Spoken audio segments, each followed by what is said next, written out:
Disinherited for a single humiliating penny, Abigail thought her billionaire father's final act was pure cruelty. Handed nothing but a dust-crusted, worthless wine bottle, while her step-siblings popped champagne, she almost smashed the glass. She had no idea the rotting cork inside held a meticulously concealed million-dollar revenge. Rain lashed against the tempered glass windows of Preston Reed and Associates, blurring the towering skyline of downtown Chicago into a wash of miserable gray.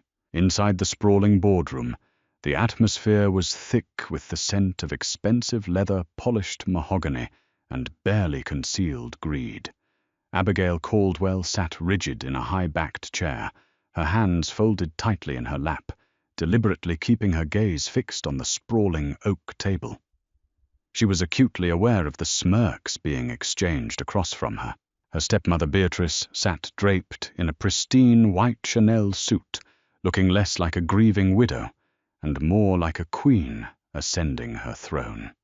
Beside Beatrice lounged Gregory Abigail's half-brother, aggressively tapping the face of his platinum Patek Philippe watch. They were all gathered for the final reading of the last will and testament of Winston Caldwell, a ruthless real estate magnate who had spent 40 years carving up the Midwest commercial property market. Winston had been a man of immense wealth, terrifying intellect, and zero warmth. Mitchell Preston, a senior partner with silver hair and a voice completely devoid of emotion, adjusted his reading glasses.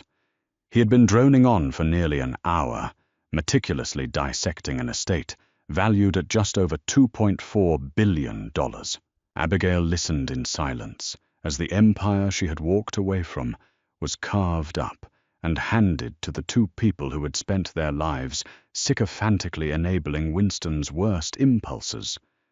Gregory was awarded the flagship commercial properties, a sprawling portfolio of Gold Coast high-rises, luxury retail complexes along the Magnificent Mile, and lucrative logistics hubs in Aurora. Beatrice received the liquid assets, the offshore holding accounts, the private jet, and the sprawling Hamptons estate, where she spent 8 months of the year avoiding her late husband. Abigail had expected nothing. 5 years ago, she had discovered a massive zoning fraud buried within Caldwell Holdings' development plans for a low-income neighborhood. When Winston ordered her to bury the discrepancy, she refused. Instead, she quietly handed the documents over to a state investigator, resigned from her position as vice president of acquisitions, and walked out. The resulting scandal had cost Winston nearly $80 million in fines and permanently fractured their relationship. He had publicly disowned her, calling her a naive traitor. Since then, Abigail had carved out a quiet, modest life, teaching urban planning at a local university, living in a cramped Wicker Park apartment. Still, Mitchell Preston's secretary had practically begged her to attend the reading, claiming her physical presence was legally required for the execution of a specific codicil. Preston finally flipped to the last heavy parchment page of the document. The boardroom grew painfully quiet. Gregory stopped tapping his watch. Beatrice leaned forward, her eyes narrowing with predatory anticipation. And finally, regarding my eldest daughter, Abigail Frances Caldwell. Preston read his voice, dropping half an octave. He paused, clearing his throat, as if even he found the next words slightly distasteful. To Abigail, who so self-righteously rejected the empire I built, I leave my unvarnished opinion: you were always a fool who mistook stubbornness for morality. I leave you a single copper penny minted in the year of your birth, so that you may legally understand you have not been forgotten, but intentionally disinherited. A sharp, cruel bark of laughter escaped Gregory's lips. Beatrice placed a manicured hand over her mouth, though her eyes danced with malicious delight. Preston was not finished. Furthermore, I leave Abigail the unmarked bottle of wine, currently stored in the sub-basement of the Lake Forest Estate's primary cellar bin, number 42. May it serve as a reminder that some things, no matter how deeply buried or heavily aged, eventually turn to vinegar. Abigail's face burned. It was one thing to be cut out of a multi-billion-dollar fortune. She had made peace with that years ago. But this was an elaborate theatrical humiliation. Winston hadn't just wanted to leave her penniless. He had wanted to publicly mock her, ensuring her step-family could watch her swallow the ultimate insult. Preston gestured to a paralegal standing quietly in the corner of the room. The young man stepped forward, carrying a small silver tray. On the tray rested a single, dull, 1982 copper penny, and next to it an utterly hideous wine bottle. Abigail stared at the objects. The bottle was incredibly heavy-looking, forged from thick, dark green glass. It was completely bereft of any label, and its surface was caked in a thick, almost fuzzy layer of ancient cellar dust and grime. The neck was sealed with a chaotic, lumpy mass of black wax that looked as though it had been melted over the cork by a violently shaking hand. It looked like garbage. It looked like something salvaged from a shipwreck, but not the glamorous kind, just forgotten debris. "Do you accept these items?" Miss Caldwell Preston asked, his tone perfectly neutral. "Refusal to accept will simply result in the items being discarded, but your acknowledgement is required to close the probate." "Take it," Abby Gregory sneered, leaning back in his chair. "Maybe you can pawn the penny to help pay your rent. And the wine. Well, it'll pair perfectly with whatever generic pasta you boil for dinner tonight." Abigail's jaw tightened. A sudden defiant urge flared in her chest. She would not give them the satisfaction of a breakdown. She would not cry, and she would not storm out empty-handed. She stood up, her movements deliberate and controlled. She reached out and picked up the penny, dropping it carelessly into her coat pocket. Then she wrapped her hand around the thick neck of the filthy bottle. It was cold and remarkably heavy. "I accept," Abigail said, her voice steady and clear, cutting through the smug silence of the room. "Thank you, Mitchell."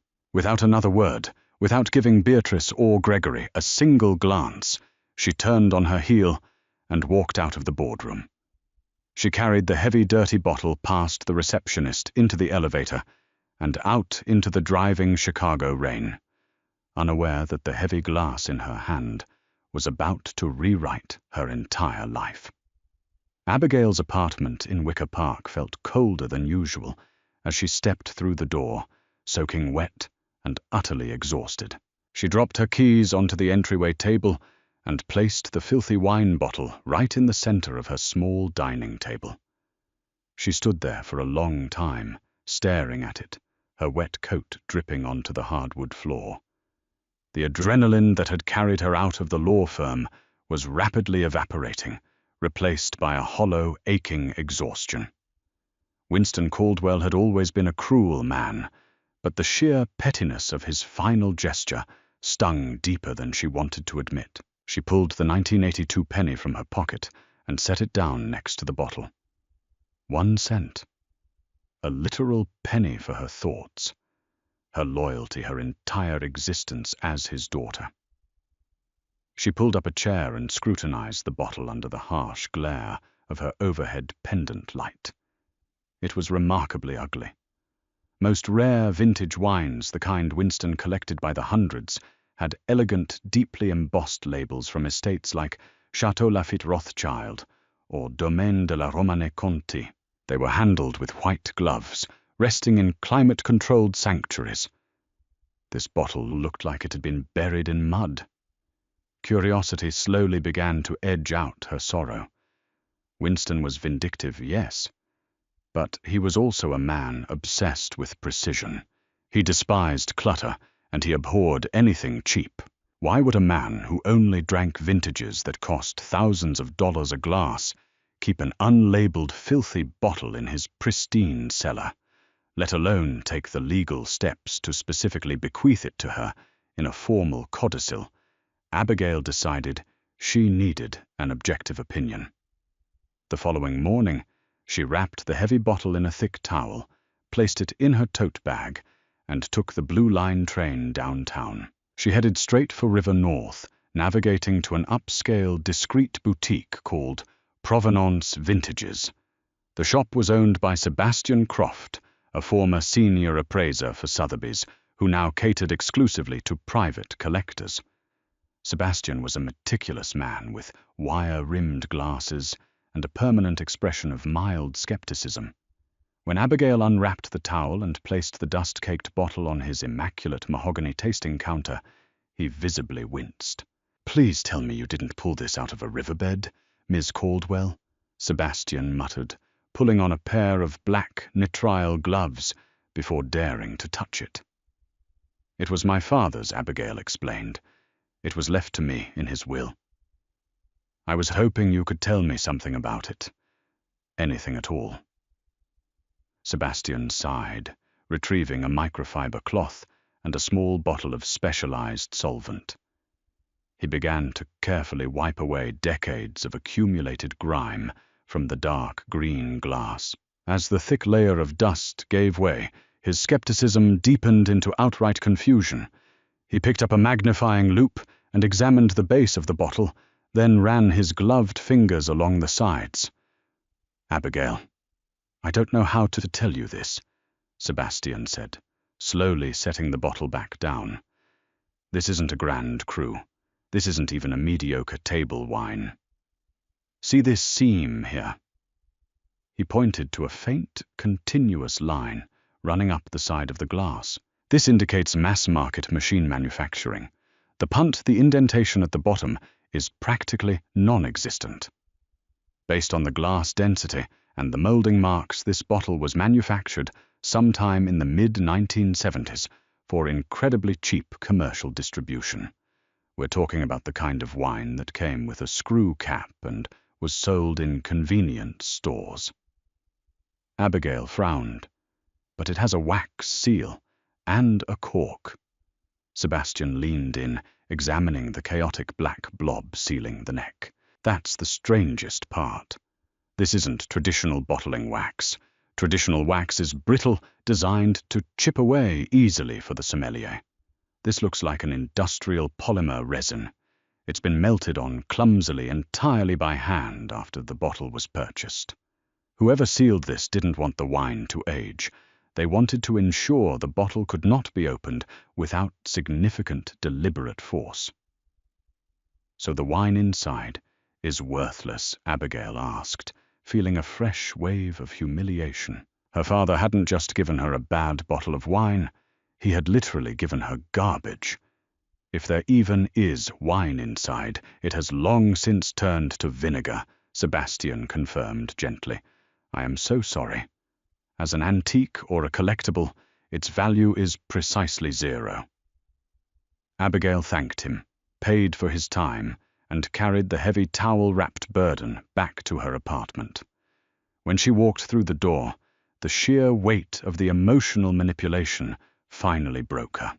She let out a frustrated scream, grabbing the bottle by the neck, fully intending to hurl it against the brick wall of her kitchen. She raised her arm back, her heart pounding, but her eyes caught the copper penny sitting on the table. 1982. Winston didn't do random. He didn't waste time on pointless gestures. A cheap bottle, an impenetrable industrial resin seal, a puzzle. She slowly lowered her arm. She placed the bottle on the kitchen counter and went to her toolbox. She retrieved a heavy-duty box cutter, a flathead screwdriver, and a hammer. If the wax was industrial resin, a standard corkscrew wouldn't even pierce the surface. She spent 20 agonizing minutes carefully chiseling the black resin away from the glass lip. It was incredibly tough, flaking off in hard, stubborn chunks. Finally, she exposed the cork underneath. It looked remarkably dry and dense. Abigail grabbed her heavy-winged corkscrew, positioning the sharp metal worm directly into the center of the dry cork. She began to twist. 1 turn, 2 turns, 3. Suddenly the corkscrew stopped dead. It didn't just meet resistance, it ground against something impossibly hard. A metallic scraping sound echoed in the quiet kitchen. Abigail froze. Corks didn't grind. Heart racing, she abandoned the corkscrew. She used the flathead screwdriver to carefully dig into the crumbly edges of the cork, prying pieces of it away from the glass neck. The cork began to disintegrate under her assault. As she pulled the top half of the cork away, she gasped. Embedded perfectly within the hollowed-out center of the remaining cork, wrapped tightly in a thin layer of waterproof foil, was a small cylindrical object. With trembling fingers, Abigail reached into the neck of the bottle and pulled the object free. She peeled back the foil. Inside rested a polished silver safety deposit key, stamped with the logo of the most exclusive private bank in Zurich, wrapped in a tiny, tightly rolled piece of water-resistant parchment bearing a 10-digit alphanumeric sequence. Winston Caldwell hadn't left her a bottle of wine. He had left her a vault. Sunlight struggled to pierce the dense grey clouds hanging over Chicago the following morning, but inside Abigail's apartment, a profound electric tension had replaced the previous day's gloom. She sat at her kitchen counter, a lukewarm cup of coffee forgotten beside her, staring at the small, polished silver key and the tightly coiled strip of parchment. The engraved logo on the key, a meticulously interlocking H and V, was unmistakable to anyone who had spent years in high-level corporate acquisitions. It belonged to Haas and Vesper, an ultra-exclusive private banking institution headquartered in Zurich, Switzerland. Haas and Vesper was not a commercial bank. They did not advertise, they did not have public branches, and they certainly did not cater to ordinary millionaires. They were a fortress for the global elite, specializing in ironclad discretion, impenetrable vaults, and generational wealth shielding. For Winston Caldwell to have an account there was entirely plausible. For him to secretly embed the access key inside a garbage bottle of vinegar, bypassing his own probate attorneys, and his ravenous wife, was an act of terrifying, calculated genius. Abigail spent 3 agonizing days organizing her life for an abrupt departure. She called in a family emergency to her university department, securing a week of unpaid leave. She then logged into her modest checking account. The balance sat at a meager $4,000, her entire safety net. Without a second thought, she transferred $3,000 to her credit card to cover a last-minute direct flight to Zurich and a cheap hotel room near the financial district. It was a massive, reckless gamble. If the key was a final elaborate prank, she would be completely ruined. 48 hours later, Abigail stepped out of a cab onto the immaculate cobblestone streets of Zurich's Paradeplatz. The crisp alpine air was a sharp contrast to the humid chill of Chicago. She stood before the imposing, unmarked limestone facade of the Haas and Vesper building. There were no grand signs, only a modest brass plaque bearing the interlocking initials. She smoothed the wrinkles of her sensible wool coat, took a deep, steadying breath, and pushed open the heavy oak doors. The interior was silent, smelling of lemon oil, old paper, and quiet power. A solitary concierge dressed in a flawless charcoal suit stood behind a sweeping marble desk. When Abigail approached and stated her name, the man didn't ask for identification or an appointment. He simply offered a polite, clipped nod and escorted her to a private wood-paneled elevator. They ascended to a windowless upper floor, stepping into a minimalist waiting room where she was greeted by a tall, austere man who introduced himself as Director Henrik Voss. Voss had sharp, assessing eyes that seemed to take in every detail of Abigail's modest attire, yet his demeanor remained impeccably respectful. "Miss Caldwell, we have been expecting you for quite some time," Voss said, gesturing toward 2 heavy leather armchairs arranged around a glass table. "Your father left very specific instructions regarding your eventual arrival." "You knew he passed away?" Abigail asked, her voice betraying a slight tremor. Haas and Vesper makes it our business to know the vital status of our primary account holders, Voss replied smoothly, taking a seat. However, Winston's instructions were that we were not to contact you under any circumstances. He insisted that you would only arrive when and if you solved the final condition of his estate. May I see the items? Abigail reached into her leather tote bag and retrieved the small waterproof pouch she had purchased to protect the key and the parchment. She placed them carefully on the glass table. Voss retrieved a velvet-lined tray and a jeweler's loop from his desk. He examined the silver key, closely tracing the grooves with a gloved finger, before unrolling the tiny parchment and reading the 10-digit alphanumeric code. A faint, rare smile touched the corners of his mouth. Perfectly intact, Voss murmured. Your father was remarkably insistent that the vessel containing this key would test your patience.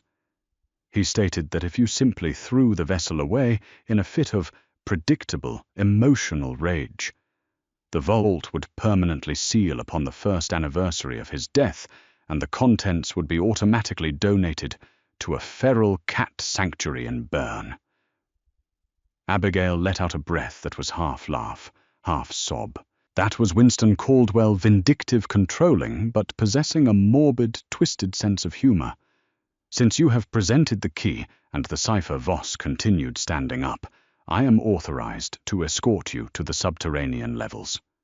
Please follow me. The descent felt like stepping into a James Bond film. They took a different elevator, this one, requiring Voss to submit to a retinal scan and a biometric palm print before the doors even opened. They plummeted deep below the Zurich streets, arriving in a cavernous, brilliantly lit corridor, constructed entirely of brushed steel and reinforced concrete. The silence down here was absolute, pressing against Abigail's eardrums like a physical weight. Voss led her down a row of massive, numbered safety deposit boxes, stopping in front of a heavy steel door marked with the number 4242. The sequence on your parchment is the secondary digital bypass, Voss explained, gesturing to a small keypad hidden beneath a sliding metal panel. You will enter the code, insert the key, and turn it clockwise. I will leave you now.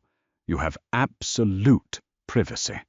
Whatever is inside that box is entirely yours, devoid of any international tax liability or probate claim, as it was established under a corporate entity, transferred to your name 3 years ago.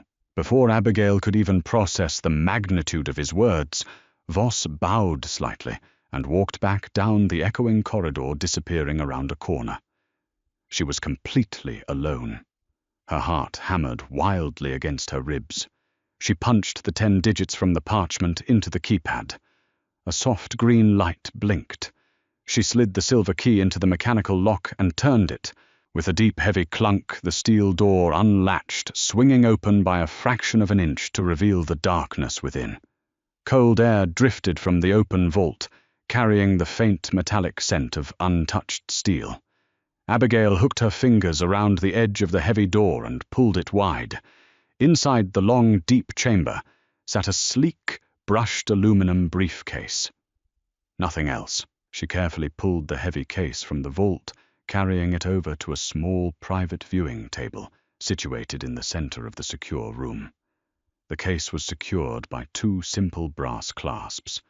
No combination lock, no biometric scanners. Winston had already subjected her to enough hurdles. This final layer was surprisingly straightforward. With trembling hands, she popped the clasps. The lid swung open smoothly. Inside, resting on a bed of molded black foam, were 3 items.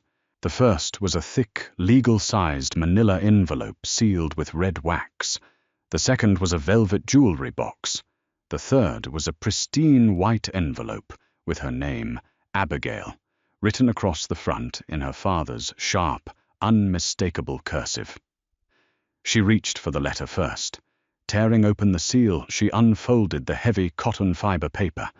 The date at the top indicated it had been written nearly 4 years ago, shortly after their massive public falling out over the zoning fraud. Abigail, the letter began. If you are reading this, it means you did not smash the bottle.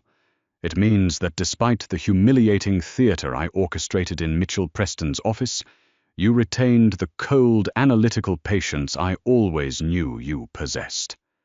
It means you are truly my daughter. You were the only one who ever defied me. You were the only one who looked at my empire and had the absolute gall to demand it be ethical. At the time, I hated you for it. I called you a traitor, but over the last few years, as my health began to fail, I realized you were the only person in my orbit who wasn't a parasite. Beatrice and Gregory are vultures. For the past 3 years, they have been secretly leveraging Caldwell Holdings to cover massive illegal offshore gambling debts and disastrous shell company investments. They thought I was too old and too sick to notice. They thought they were siphoning blood from a dying beast. I decided to let them. The properties and liquid assets I left to Gregory and Beatrice in my public will are completely toxic. I intentionally cross-collateralized their inherited portfolios with toxic debt and deliberately triggered a quiet federal audit just before my death. Within 6 months, the FBI and the SEC will seize everything they own. They will be left absolutely destitute, drowning in litigation. But Caldwell Holdings was never my true legacy. Inside this briefcase is the deed to the Vanguard Trust. It is a completely insulated, untraceable holding company that owns the vast majority of prime commercial real estate in 3 European capitals, alongside a staggering portfolio of blue-chip stocks. It is worth roughly $1.2 billion. It is completely clean, legally unassailable, and entirely yours. The jewelry box contains something to keep you comfortable while the Vanguard Trust accounts are formally activated. Use the money. Build the ethical utopian urban developments you always preach to me about. Show the world that my only legitimate heir is a force to be reckoned with. Do not pity Beatrice. Do not pity Gregory. Watch them fall and build your kingdom. Winston. Abigail lowered the letter, her vision blurring with a complicated mixture of grief, shock, and profound awe. Her father had orchestrated a master class in posthumous revenge, using himself as the bait to destroy the parasites who had plagued his final years. He had publicly humiliated her to ensure Beatrice and Gregory suspected nothing, entirely confident she would unravel the puzzle he left behind. She set the letter aside and reached for the velvet box. She snapped it open. Resting inside on a bed of white silk was a flawless, enormous, emerald-cut pink diamond. Beside it was an appraisal certificate from a renowned Antwerp jeweler, valuing the stone at a cool $6.5 million. It was an emergency fund, pocket change to Winston Caldwell, but enough to change her life instantly. Finally, she opened the thick manila envelope. Inside were the master ownership documents, banking routing numbers, and absolute legal control of the Vanguard Trust. She flipped through the pages, seeing her own name cleanly printed as the sole proprietor of a billion-dollar international empire. A profound, terrifying sense of power washed over her. She was no longer Abigail Caldwell, the disgraced, impoverished urban planning teacher. She was a billionaire. 3 months later, Abigail sat in the luxurious glass-walled office of her newly established philanthropic development firm in downtown Chicago. She wore a tailored navy suit, sipping a perfectly pulled espresso. On the massive, flat-screen television mounted to her wall, the morning news was broadcasting breaking coverage. Federal agents in windbreakers were carrying boxes of files out of the Caldwell Holdings corporate headquarters. The news ticker at the bottom of the screen read in bold, flashing letters, "Caldwell heirs indicted in massive multi-state fraud sweep. Billions in assets seized. Footage rolled of Gregory looking haggard and utterly terrified, being escorted into the back of an unmarked federal vehicle. Beatrice was nowhere to be seen, reportedly having had her passport flagged while attempting to board a flight to Dubai. Their empire had collapsed exactly as Winston had engineered. They had fought over a poisoned carcass, completely unaware that the true prize had been smuggled out in a dusty, worthless wine bottle. Abigail picked up a remote and muted the television. She turned her attention to the blueprints spread across her desk plans for a massive, sustainable, low-income housing development she was fully funding in the exact neighborhood her father had once tried to exploit. She reached into her blazer pocket and pulled out a dull 1982 copper penny. She placed it squarely on top of the blueprints, a permanent reminder of the day she was given absolutely nothing and inherited the entire world. What an unbelievable twist of fate, from being completely humiliated in a boardroom to holding the key to a hidden Swiss fortune. Abigail's story proves that sometimes the greatest treasures are disguised as the ultimate insult. What would you have done if you were handed that dirty bottle? Would you have smashed it or looked closer? If you loved this crazy real-life mystery hit, that like button, share this incredible story with your friends and subscribe to our channel for more hidden treasure dramas.